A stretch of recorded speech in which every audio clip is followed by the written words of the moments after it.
Baik, Assalamualaikum warahmatullahi wabarakatuh. Selamat pagi Bapak Ibu dan siswa peserta PPDB Jabar 2021 tahap 1 H-3 menjelang pengumuman.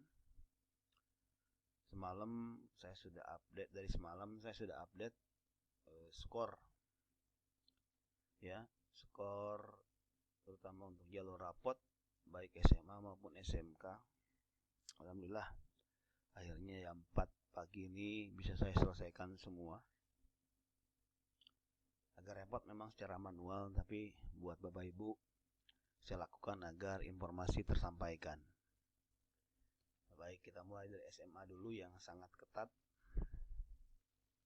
ya, dimana SMA seperti yang sudah saya share terjadi perubahan yang lumayan signifikan, terutama dari jumlah pendaftar yang sudah terverifikasi ya, dimana untuk saat ini ya, status pendaftaran itu sudah berubah dari yang tadinya adalah, kalau kita mundur ke belakang, itu ada status yang pertama adalah belum diperiksa ketika belum terverifikasi.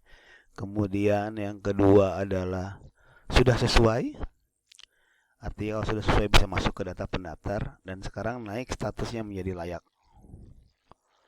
ya. Apa bedanya layak dan tidak sudah sesuai? Saya dapat informasi dari rekan kami di SMA bahwa layak itu sudah masuk ke tahap verifikator kedua dan sudah bisa ikut ke perankingan. Sedangkan yang sudah sesuai baru tahap di verifikator 1. Apa itu verifikator 1 dan 2? Verifikator 1 adalah verifikator yang ada di sekolah tujuan, dan verifikator 2 adalah verifikator yang berada di kantor cabang dinas Distrik Jabar. Baik, kita mulai ke SMA ya. SMA 1 lumayan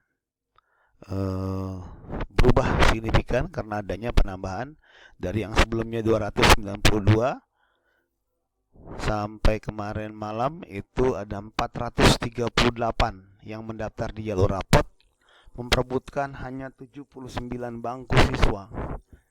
Skor nilai terendah sekarang adalah 656,57 di SMA 14 Kota Bekasi ya.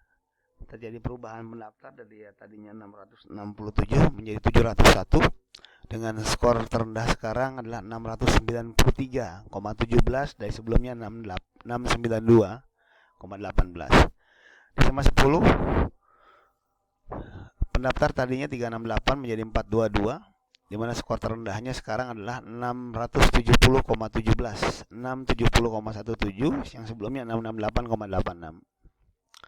Saya sebutkan nilai terendahnya saya sekarang ya, dan jumlah pendaftarnya karena Bapak Ibu bisa melihat sebelumnya berapa. Oke, untuk di SMA 2 jumlah pendaftar menjadi 209 dengan nilai skor terendah 655,85. SMA Negeri 3 kuotanya 58 ya. Pendaftarnya 209.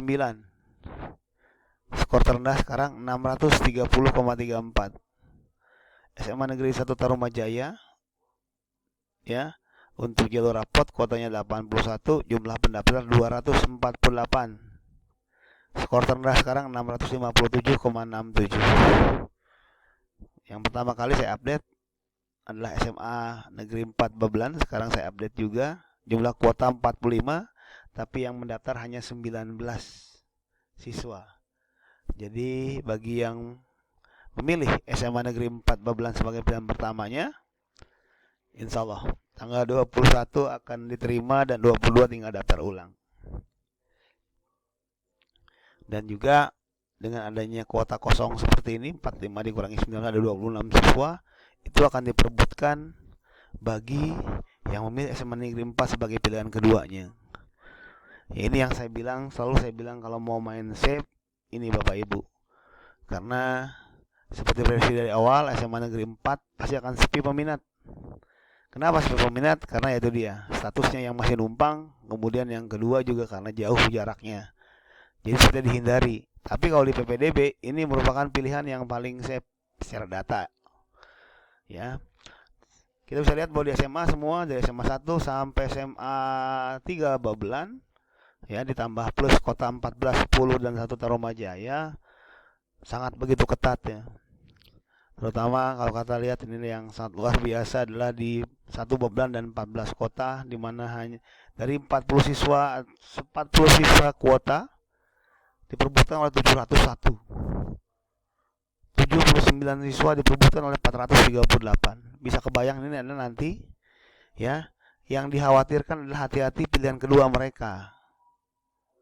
Ya, karena ini dua sekolah yang menjadi tujuan utama. Artinya ketika 79 siswa terendahnya 663, berarti nomor 80, nomor 81 nilainya pasti di bawah 663 ini. Contoh misalnya 663,50.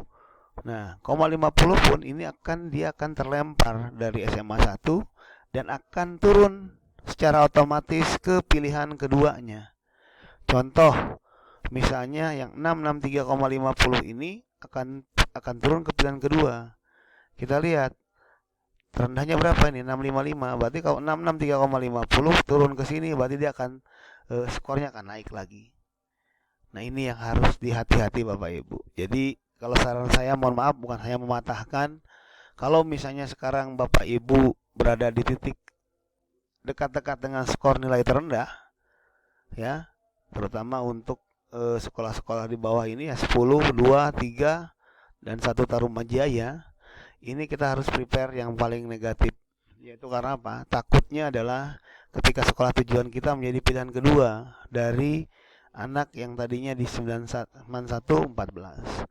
Terutama yang hati-hati adalah di SMA Negeri 3. Ya, memang terlihatnya kecil. Contoh misalnya anak kita SMA 2. Nilainya dia 655,40.